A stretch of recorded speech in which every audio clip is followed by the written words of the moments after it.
Now, good morning, everybody. Welcome to our regular show. And well, first of all, I have to disappoint some people in the chat. I'm sorry, we don't have Felix today. As always, he never covers these live shows. This is usually the Starship takeover, but there won't be a full takeover either because David is out of town, so he won't be here today. But instead, Jonathan will cover his part. So hi Jonathan, how is it Hey going? everyone. Yeah, I'm the guy usually sitting in the back end and pressing all the buttons, but this week I'm here talking as well. And yeah, hopefully have a great time. Yep. So your job gonna be slightly difficult today because instead of just pushing the buttons and pulling the levers, you're gonna talk as well. But I'll try my best, huh? I'm gonna try to make it easier for you. So I'm Szabi. I'm from a Hungarian YouTube channel called Space Junkie, and we're gonna cover quite a lot of topics today. We got so much stuff to actually talk about, but I think this show cannot start before mentioning a very important milestone. Not milestone, it's an anniversary. Because yesterday we celebrated, well, the date, the time when Neil Armstrong and Buzz Aldrin stepped onto another surface, another heavenly body, if I should say. And this is the iconic photo of a footprint on the lunar regolith, and I think this is quite important to remember that this is a very important milestone in terms of human space flight and human history, because that was the first time when people could reach uh, to another place, and we all assumed that by now we're gonna be like Jetsons family that regularly go to the moon and I don't know, for holidays and stuff like that. Well, unfortunately, that did not happen. But Starship might be the tool, the vehicle that will take us back to the moon, the surface of the moon, and probably beyond. But we're gonna cover that as well. How do you feel? How old were you when they landed on the moon? Let me just think like -30 or something. Yeah, I Yeah, mean, yeah, yeah, it would have been cool to see it in real life, but I mean, yeah. Just imagine the Apollo era, the Apollo generation, who just happened to saw it, to watch yeah, it in the I telly. mean, I am very much hoping that as many of them as possible will see us land on the moon again Yep, soon, hopefully. yep. Um, yeah, I mean it's crazy that it's been that long, and by 2025 we're gonna have flying cars and everything, but we Mm-mm. didn't even make it back to the moon yet. So Nope. yeah, pretty crazy. It's quite a shame, but I think we're gonna cover that topic as well in this program Yeah, later on, the future prospects and what we expect to see.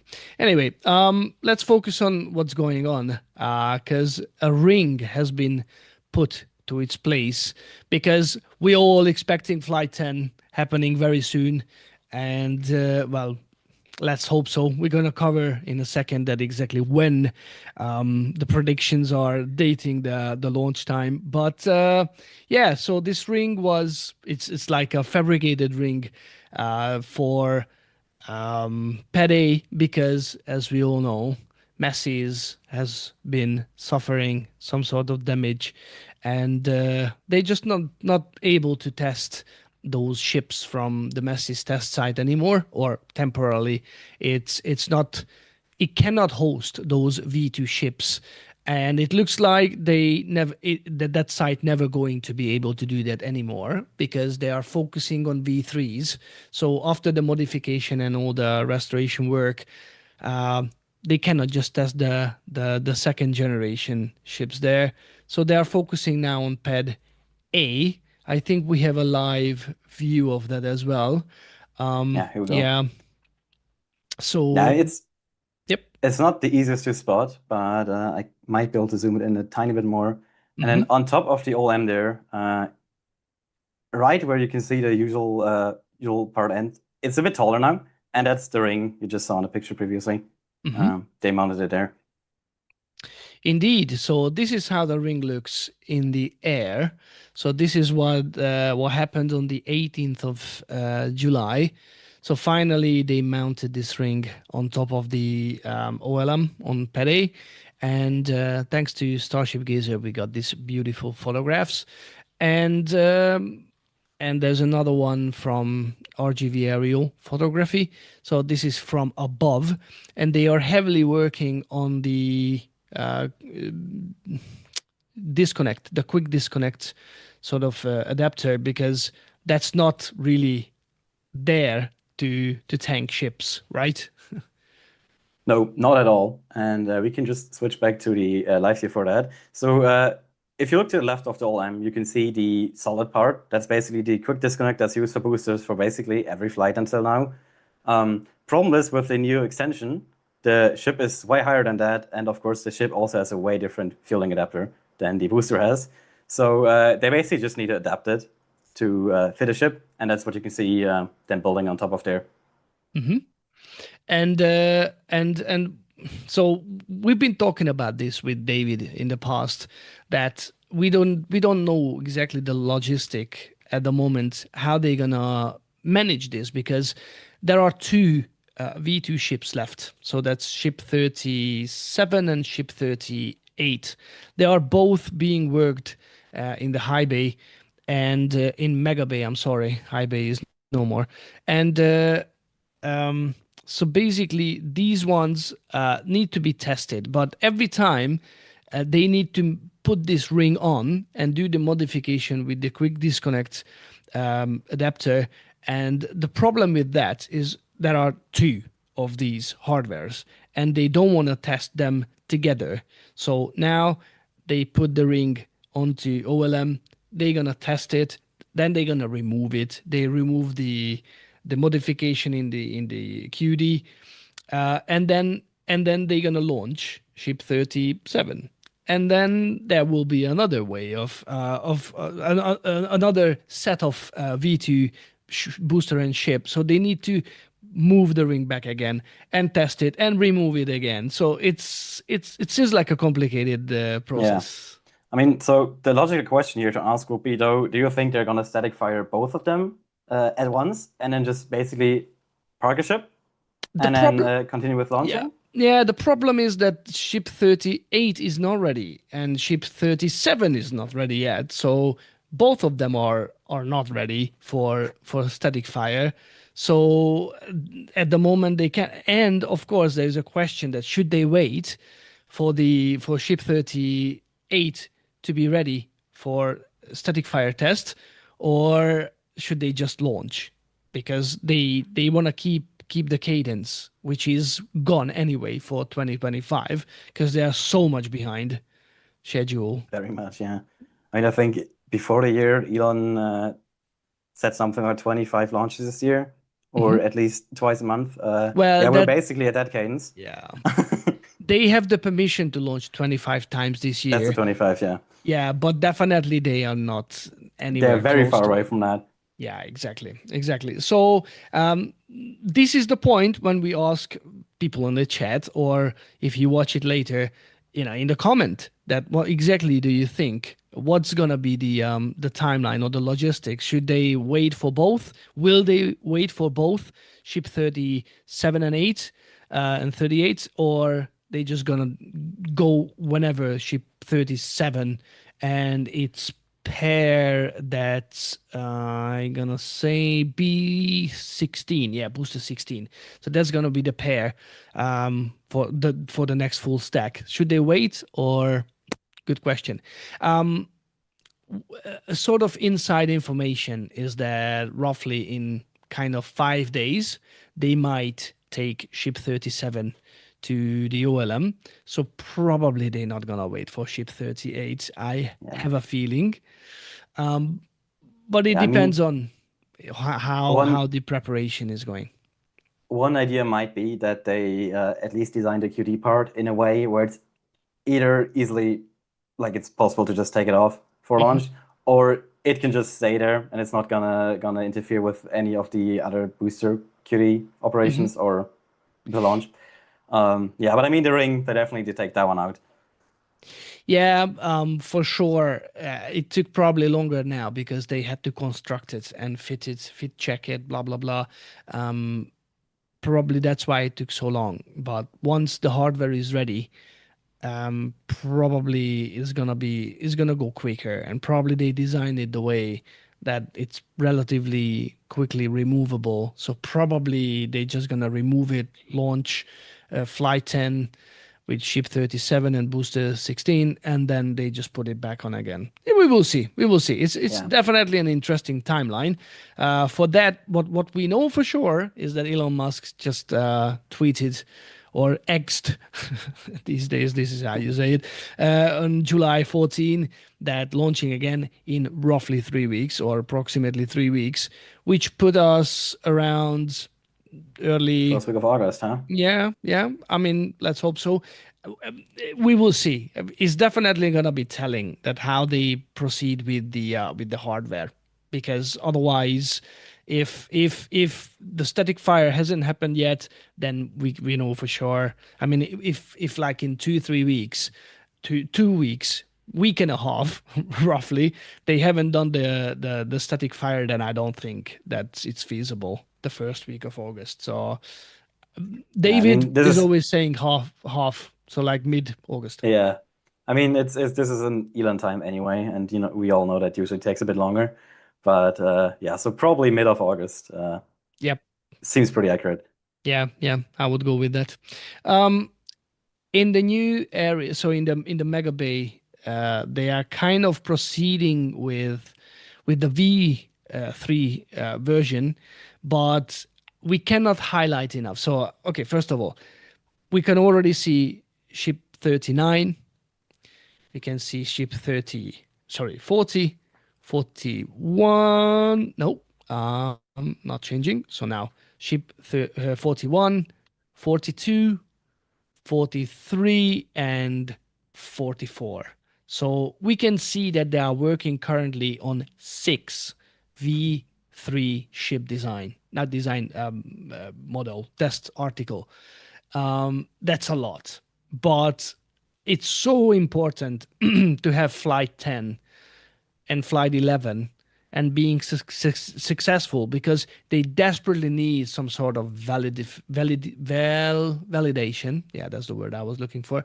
Some validation for this new V2 V3, sorry, design.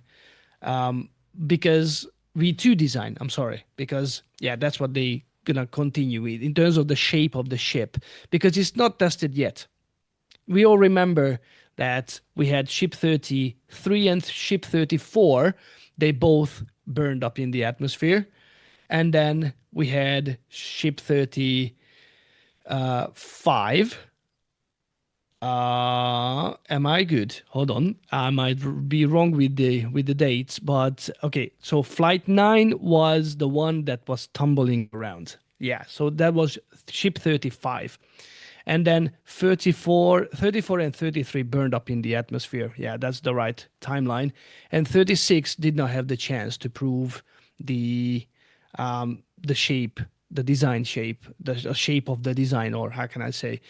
So that's difficult. That just puts SpaceX into a spot, because they have now 4 ships, and none of them could prove if the new flap design or the new heat tile and heat sort of distribution system is working correctly.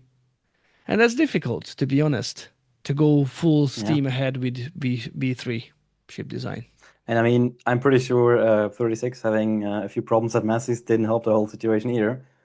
Um, No, not at all. I mean, 35 was a step forward. It didn't blow up on the way up, but there was massive problem with the ship.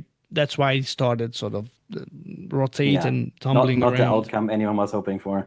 No, not exactly. And even the design is tested, they still haven't done a Raptor relight. That's crucial for deorbiting a ship. So without that, it's definitely no ship is going to orbit. And also the payload door opening and closing. Yeah. That's a Basically, big problem. yeah, basically all the tests they always plan for in-flight never really happened until now, at Yep. least on the V2s. Yep. So yeah, not a Exactly. great track record.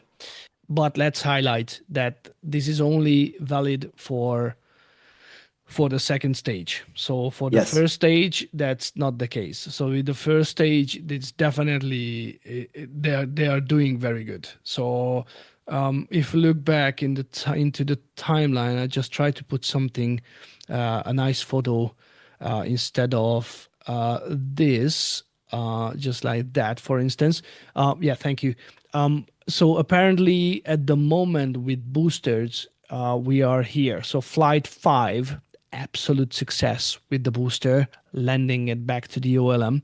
And then flight 6, most likely flight 6, booster 13, which we're gonna cover or talk about very soon because it made it to the news. But booster 13 could have landed as well, but the tower had some problem during flight 6, so they had to land it in the ocean, which was quite unfortunate, I would say, because that one really had the chance to succeed. And then we had booster 14. It successfully landed again on flight 7, and flight 8 we had booster 15. That one had to, I think, hold on, was it landing? I think it was, yeah, it was successfully landing as well. And then booster 14, which was the first booster to be reflown again, that was landing on the ocean just for safety reasons. We can understand that. So with the booster, they are doing absolutely fine. Absolutely fine. It's an absolute success, I have to say. So I would say partially they are not proceeding the way they should. I don't know. I always assume that booster gonna be the tougher one. And it seems like ship is the one. I don't know why. Yeah. Um, let's cover booster 13 because there is I this think we should, yeah. interesting looking ship that appeared at Starbase. And I don't know. I have never seen a ship like this. I don't know what about you, but this Yeah, is I just mean, it weird definitely looking looks stuff. very, very funny. Yeah. I think they usually use chips like that, of course, for heavy lifting operations. And I think we'll see why soon. So I think they're used to like install wind turbines on the water as well. So that's where I think I've seen them before. But yeah, Yep. So this ship apparently just sailed out, and it had a very interesting task to do. And I will play you a video which just appeared a couple of days ago, maybe yesterday, I think 2 days ago. So this is the ship in action. You can see that the whole body of the ship is lifted up. You can see the turbines. It's similar to what the drone ships equipped with, and I don't think it's an oil rig kind of structure. It's for salvaging, I don't know, stuff yeah, from the ocean. And then these guys, they speak Spanish or Mexican, and they filmed it, and you can see some cool stuff at the back of the ship, which I really like. yep, So that's booster 13, the aft section. yeah. And I think you also have some bit more high quality pictures of it in a second, right? Yes, I do. And I would definitely say it looks like it's in pristine condition, right? Nothing wrong with it. Would refly it exactly like it is right now. Joking, of course. Um, Slightly worn. Slightly used. Slightly. Not old, but obsolete. I think that was a line from Terminator. Uh, yeah, it looks pretty cool. They definitely did the right choice to use this barge. So it says LB, which stands for, I think, lifting barge or lifting boat or lift boat or something like that. Um, and now the whole off section is lifted up. I think with I don't know which booster was that, but you remember the one that they were like chunks were lifted out Yeah. of the water, and now I think they found a better way to do it. And yeah, that looks pretty awesome, I think. And I got some higher quality photos as well. Yeah, that looks pretty cool. You can see the interior of the booster, a little bit muddy, so there's no surprise about that, I guess.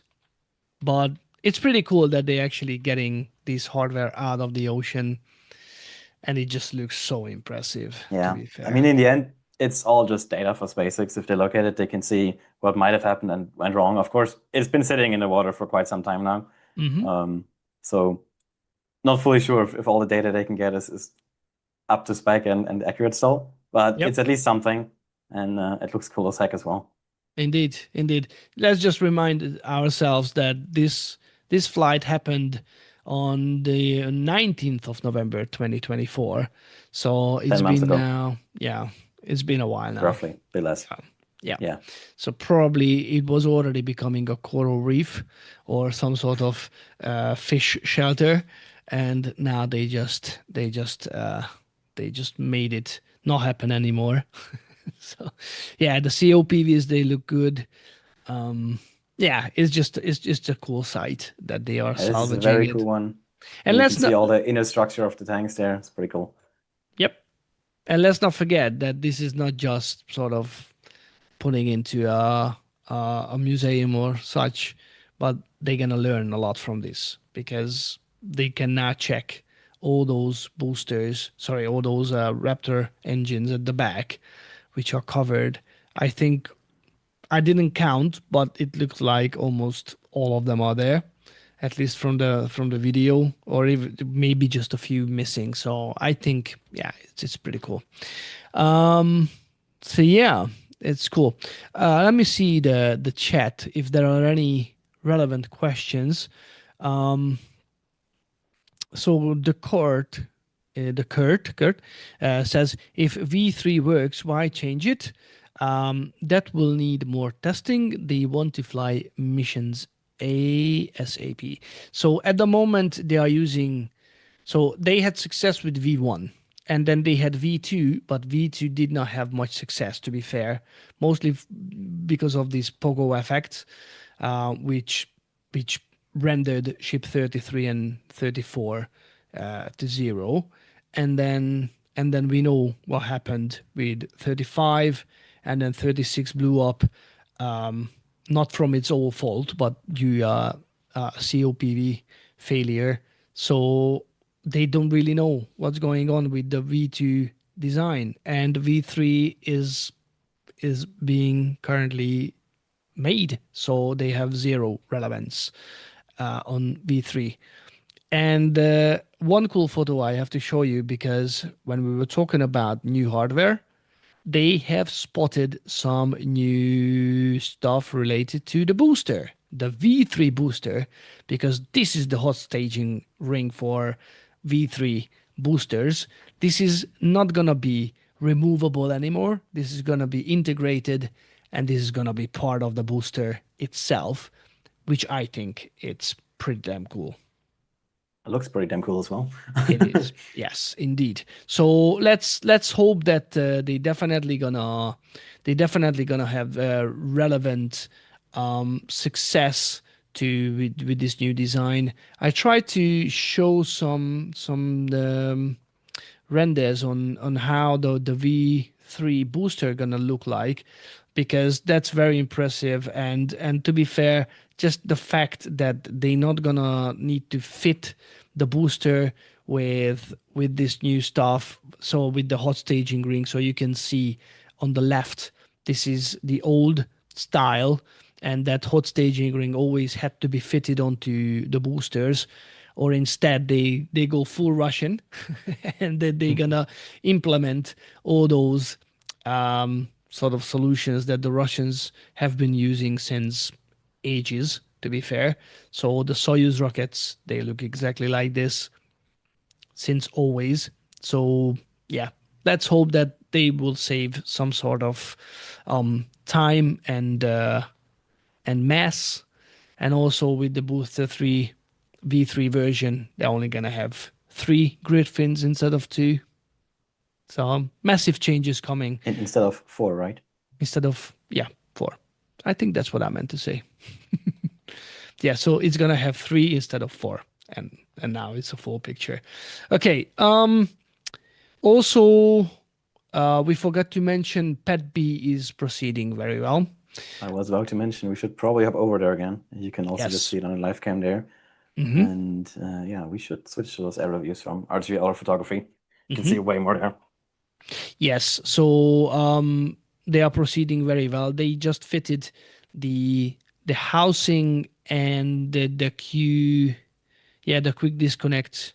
Yeah, the booster quick disconnects for LOX, so oxygen and methane, which is a very, very, very important step forward.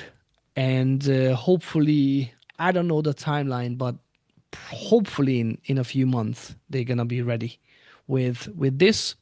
Very important to mention that this Pad B can only host V3 boosters in ships. So once they're gonna go down to this road, which they look like they do, so here they cannot test any V2 models anymore, and Pad A cannot have any V3 boosters or ships.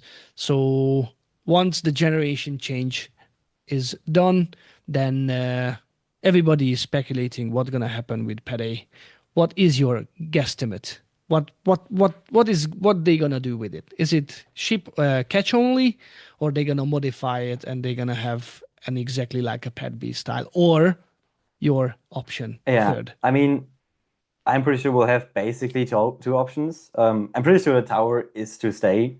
They won't rebuild that because it's pretty similar still to the new one they built. Right, they also looks pretty similar. But for the launch mount, either they can, of course, modify the current one to be able to hold V3s, right? Or they tear the whole thing down and then build a flame trench one similar to the one we have at Pad 2. And to be honest, I'm not fully sure which is more likely. Of course, the first option with just modifying the launch table is probably faster. But it might not be the better option.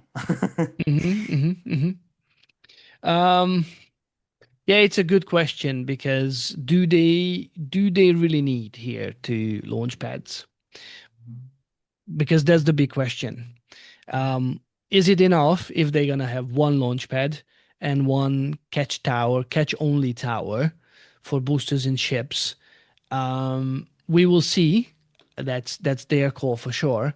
But why I think that Pad A is not gonna be a launch tower unless they're gonna go for sure. Like if anything happens with Pad B, that they're gonna have a backup launch sort of facility. To be fair, if something happens with Pad B, most likely that will affect Pad A as well. Very much. Yeah, if anything blows up on it, for instance, because then this area gonna be like rendered to zero or near zero. But if you turn our attention to Florida, then they build an exactly like this sort of launch site on LC39A, and they are kind of pretty sure with the design of what they are building now with the flame trench, because they do exactly like that in here without one single static fire or launch. So I think they think that this is definitely gonna work out, which I'm happy if they think that. But And I this mean, is, yeah, this is coming together. yeah, so and people might say that like wasn't the initial idea of Starship like, hey, launch the Starship, catch the booster, put it right back on a launch mode, then launch it again. And I'm pretty sure we're gonna see something like that happen at the Cape. But for now, at least, Starbase is way more like an actual testing site. So we might never really see that high of a cadence here. So, and there might never be need for that as well if we launch Yeah, from the Cape. yeah.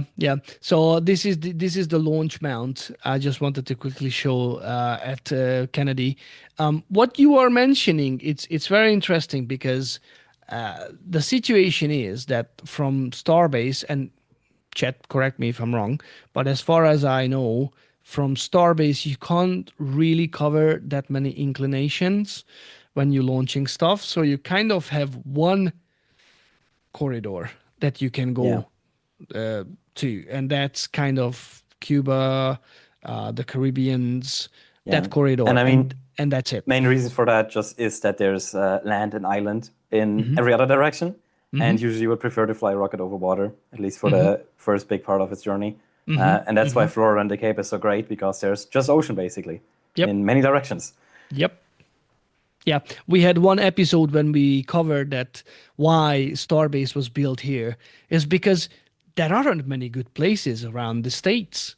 It's just that there aren't, because either it's completely built up and you cannot just build an R&D test facility and launch facility anywhere, and this is really far away from everything, and on top of it, the supplying of that facility with all kinds of goods is important, and that's why they choose this particular location. But it came with a compromise that you can only launch towards one direction, so there is no other way out of it.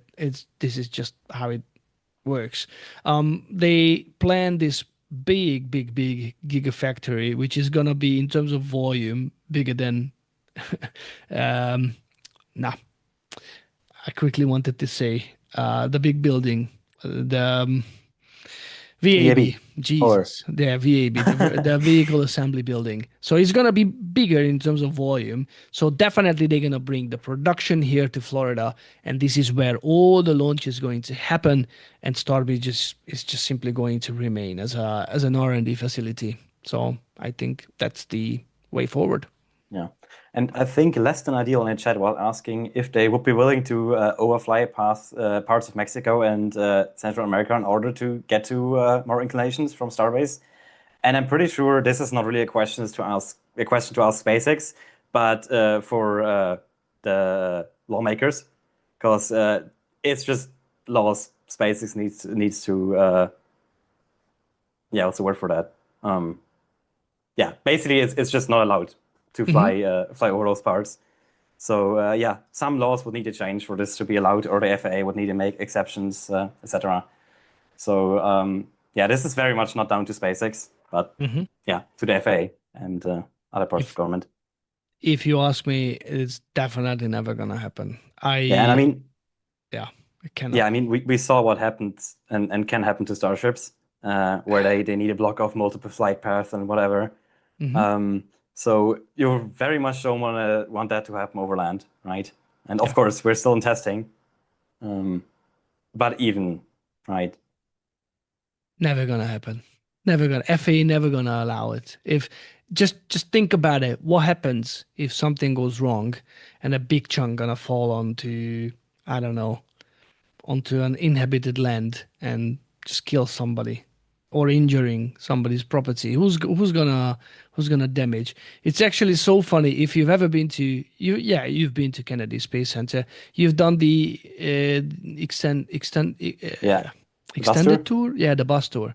Yeah, that I want to run the pads there. Yeah, so Pretty cool. I sometimes, can recommend it to everyone in the chat if you've absolutely. never done it before. It's amazing. Yeah, the bus tour guides are legends. Okay, so there is this story that they keep on telling that at the early phases of Florida, the Kennedy Space Center, and sort of them launching rockets, there was one rocket that ended up in Mexico, so it left a lot of dead bodies behind it, and I'm like, this is a bad story. Why this guy is explaining it with a smile on his face? And then he said that basically it landed in a cemetery. Oh wow. so so okay, so this is a Plot funny twist. story, but it can go very wrong. Okay, so Yeah. they never And will allow I'm that. pretty sure we just had a recent example. I mean, no one was injured, but when 36 blew up at Messi's, I'm Mhm. pretty sure some parts were shot over to Mexico, Yep. and the Mexican authorities didn't like that too much, as far as I know. So yeah, just imagine that happening with a full ship and coming from way higher up. Yep. Pretty sure that wouldn't be a great No. wouldn't be a great No. time. No, no, no, no, no. This is not how it works. Yeah, we don't damage American property, but everybody else is all right. No, definitely not.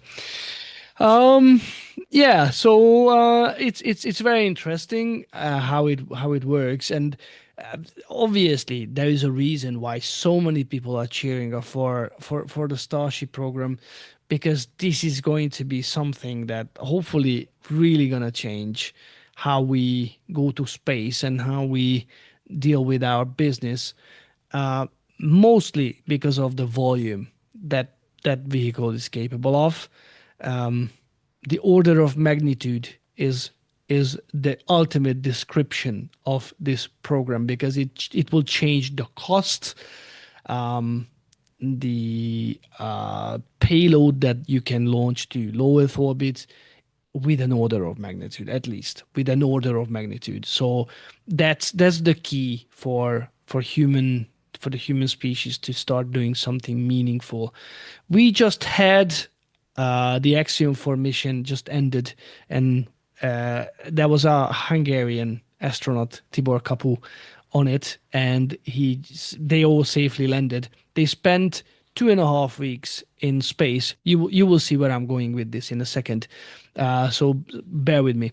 So you gonna see one of the astronauts, Shooks. He is the Indian astronaut, and you can see. So we are only days after they landed. They landed on Monday, yeah, a week ago. So after a week, well, we don't know when this video was taken, but after a couple of days later, he still have sort of problems with balancing, because coming back from space after 2.5 weeks, which is not a long time. Yeah, I was about to say, keep in mind, this is only 2.5 weeks. Exactly. The difference between them and normal missions that go to a longer duration, so like 6 month missions to the International Space Station, is that they do training every day, 2-3 hours. They were not, because obviously it's difficult to put into their schedule, and also they just go for 2.5 weeks. So it was a research mission, so they try to focus on doing as much research as possible. So so they did not work out that much. Where I'm going with this is, we try to go to certain places with Starship. We want to go to Moon. We want to go to Mars at some point. This is the ultimate goal, right? With SpaceX, and they need certain size, I think, to prevent people to go mad. And it has all kinds of implementations to you. So physically, you need to work out, you need space, especially if you go to Mars and we're going to lose Earth uh, out of sight. I think people gonna get really, really lost, and also, so mentally and physically, it's gonna be very, very challenging. And definitely, they should find a way to create stations or some sort. And I found these renders. I think it's called Truthful, the person who made them. And I quite like the concept, to be fair. It's kind of, it has solar panels just like the International Space Station. And the key thing that it requires is that module that connects all the Starship variants. So they kind of look like the HLS version, covered like the Dragon style, half of it with solar panels, and the other half, I guess, should be radiators. And yeah, I can imagine it kind of spins around, and it might be able to create some sort of, I don't know, artificial gravity. Yeah. I mean, So and even if something like this wouldn't be able to recreate the whole 1G we have here at Earth, like basically every little bit helps, right? yeah, And especially for your mental health. You know, some gravity is better than no gravity at all. indeed. Absolutely. Well, they're gonna go to the moon, and that's, I think, 1/6 of the gravitational pull to the body, which is not great. But yeah, I mean, it's still better than weightlessness. So it's just bad. It's really bad. So Yeah. your bone density, your muscles, they start decaying because you don't use them. You don't stand. You don't have any force on your body. And I The, mean, this is an effect I'm pretty sure most people have already felt. Because if Mhm. you're just like sick and laying in bed for like a week straight or something, and then after that you get back up, I'm pretty sure you definitely already notice it. Yeah. Like everything takes more strength, right? Hmm. And yeah, now just think of that in space for as long as 6 months or longer if you're going to Mars, for example. Um, yeah, Yeah. Yeah. It's very challenging, and to be fair, so before Axiom 4 happened, we had a chat with one of the persons. So there were four candidates left, and they chose Tibor Kapu from these four guys. So one of them is a doctor, orthopedic doctor, and we had a very good podcast conversation with him, and he was explaining how so artificial gravity is great, but the problem is that once you go to space, you need to adapt. I think it's called space sickness. It takes a couple of days depending on the person. So not everybody is responding in the same way. And some people they're not sick at all. Some people they vomit, they feel nauseous, no, nauseous. Yeah. So they kind of not really feeling comfortable with balancing, and it can take a couple of days. Yeah, it's not a great feeling, but you can adapt in a couple of days. But the problem is with a station that spins and you can go in and out from weightlessness to some sort of gravity, artificial gravity, is that you have to adopt again. So once you float into gravitational force, you again start feeling dizzy, or you might feel bad as well again. So yeah. every time you change, it's affecting your body, and this constant change of weightlessness and some gravity is really confusing for the body. So Yeah, and of course, with like a design like this that's rotating, how much gravity you will actually have depends on how far you're away from the center, right? So yes, if you would want to switch which chip you're in, you would need to pass through a center where there's no gravity at all, or yep, depending on how deep you're in the ship, right? There will be a lot of gravity or very little. So there's lots of things you need to consider. yeah, yeah. And for me, the key thing is that once you arrive to Mars, you cannot. It's just not ideal to arrive in a weak state, right? So when people come back to Earth, okay, Mars doesn't have the same sort of amount of gravity. Once you walk in on the surface, I think it's two-third.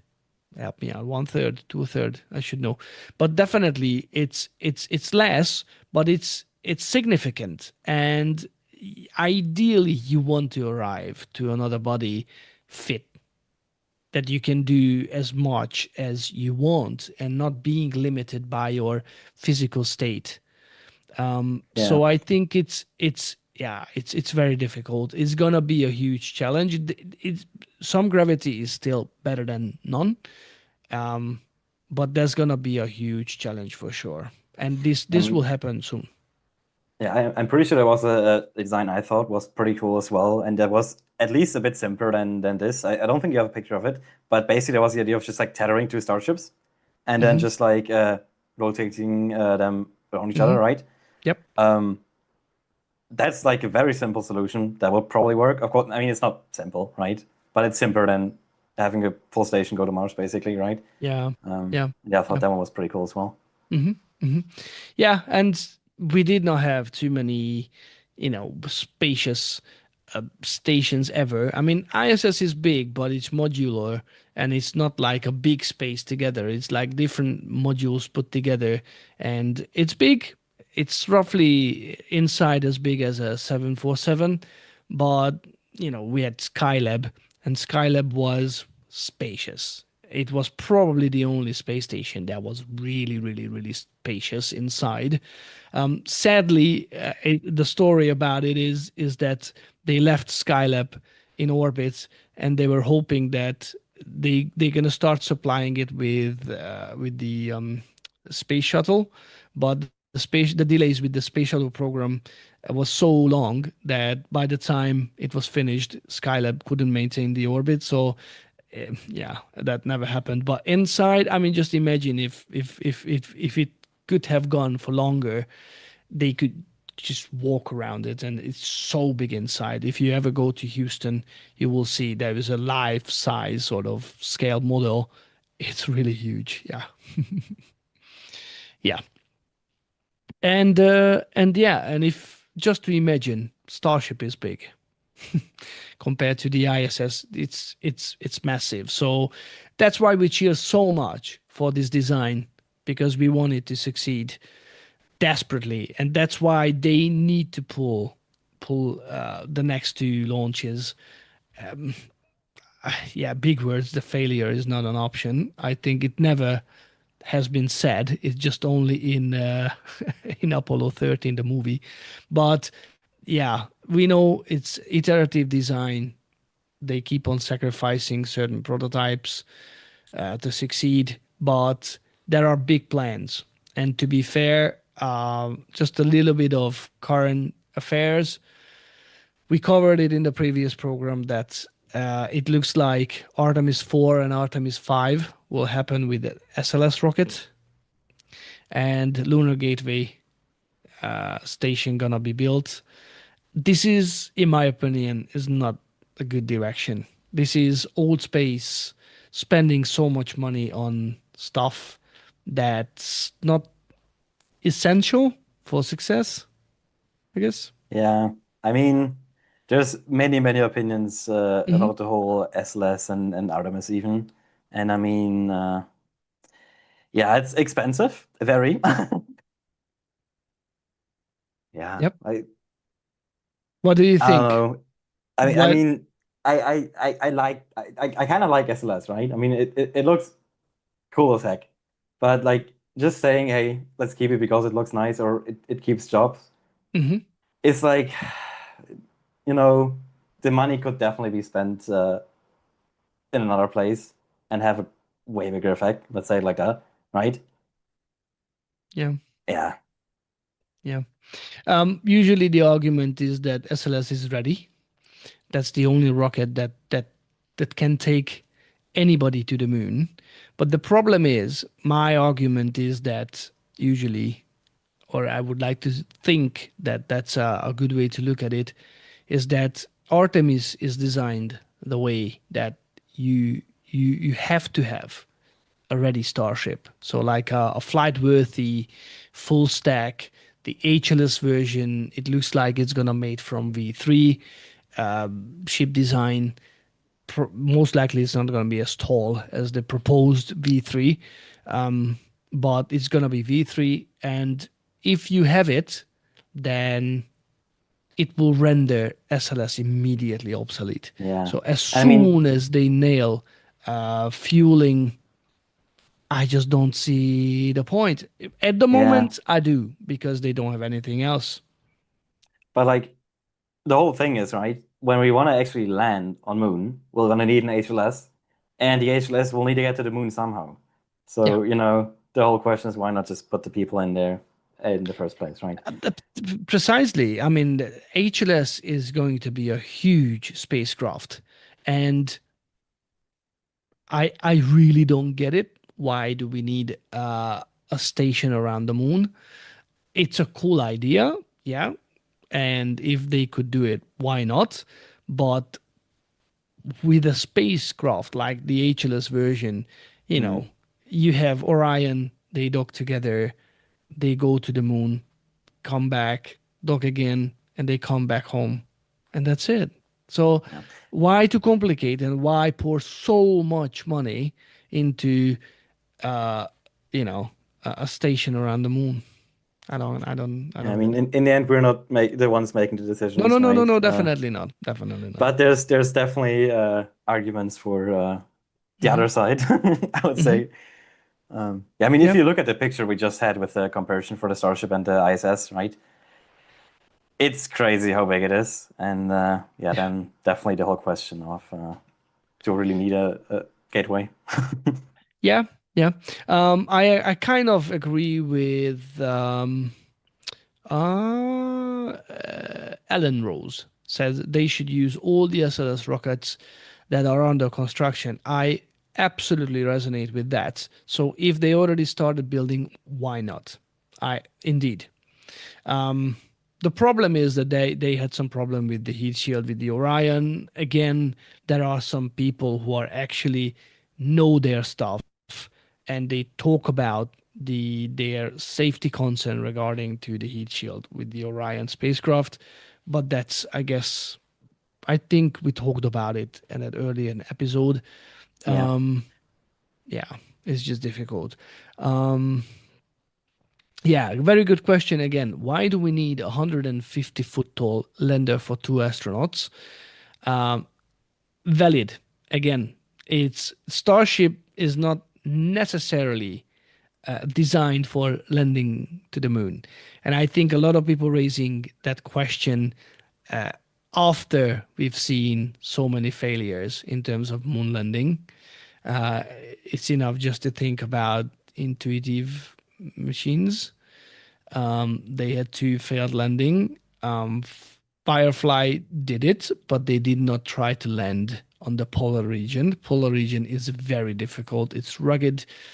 The light is tricky. Yeah, that's gonna be tricky. And you have a 50 plus meter tall lunar lander. This is not a question that we need to answer for. This is what NASA was chosen for the missions. So it's not much to talk about. But I see your point. I definitely see the point. It's tall. Just one more thought is that if Blue Origin was made their lunar lander sort of using methane instead of hydrogen, that they could have had integrated it to the Artemis program, and then they have a very good lander as well. But that's not the case, unfortunately. Yeah. Yeah, by the way, if there are any more questions, right now would be the time to shoot them in the chat, and then we'll see if Mhm, we can answer them. There was one a bit off topic from mhm. Corrupted, like a few minutes ago about Rocket Lab. It's a bit off topic, but as far as I know, Neutron is still on schedule for the second half of this year for the first flight. They have a license until 31st of December 2025, as far as I know. So that's your small update there. So Mhm. hopefully we'll see Rocket Lab's Neutron fly later this year. I Fingers heard crossed. that I heard that they gonna go for a drone ship landing as well. So I think originally they wanted to bring it back to the launch site, but they decided that they're gonna land future neutron rockets onto a drone ship, and they're actually proceeding very well. There was a test when the nose cone is opening up and then closing back because it looks like a hippo. So Mhm. it's opening and closing, and that's actually a very clever design. I really like it. Yeah. Oh, there's a video of that. I haven't even seen that. Wow, nice. Yep. Indeed. Um, right. There's a question. I try to just read it. Um, could not an HLS system be assembled with modulars that could be launched with the existing Falcon 9 and upcoming Starship? It seems the lift capability is there. Is is the problem on the orbit Yeah. assembly? Yeah, that's no doubt that's a problem. But HLS system, um, I don't think he means the lunar gateway. He definitely says the HLS system. So I don't think that the Starship can be built on orbit. I don't think apart from ISS and Tiangong station, sorry, the Chinese space station, nothing else has been built like Yeah. from I modules. mean, it would technically, of course, be possible to build something in small modules and then connect it up in space. It wouldn't be possible to do that with a Starship. right? But technically, if you would be talking general, just a lander, it might be possible, right? But that would drive the cost way, way higher, and that at that point, it's probably not the most the best financial decision, say it that way. And the problem is it doesn't work like that. So Falcon 9 has its role. So if you tomorrow they come up with the idea, then it means that you need to divert resource and engineers to work on this problem, build the hardware, and then launch it. But we know now that SpaceX is heavily focusing on Starship and they want to make it happen. So all the resources, all the brain power is going into Starship because they are behind schedule and they need to make it work desperately because they have obligations. They want to go and for NASA and for themselves, to be fair, because they want to go to Mars very soon, and the deadline that Musk sort of announced, it's approaching fast. So Yeah, and the Kurt also mentioned an important point. He said that it can't be tested in space if you assemble something there. Yeah, and I mean, of course, you can pressure test something, but that's about what you can do, right? yep, So that's definitely a good point. yep, yep. All right. Next week, hopefully, David will come back. This was an exceptional sort of program, but I think, Jonathan, you did absolutely well. And thank you very much for joining me in voice as well for today. No problem. Thank you so much. Yeah. And Yeah. after this one, you'll be redirected to the 24/7 stream. So feel free to check that one out. And yeah, thank you all for watching. Yeah. And of course, don't forget that Tuesdays and Fridays, Felix is here with you with the episodes. This is where you're going to get all the crucial information regarding this Starship and these days, all kinds of stuff globally from the space industry. So definitely is the place to go. Tune in, stay tuned. And yeah, just watch the 24/7 live stream as well. Smash the like button and subscribe to What About It, because this is your place to be if you really like space. We'll be back next week with David. Have a lovely week, and I see you soon. Take care, guys. Bye bye.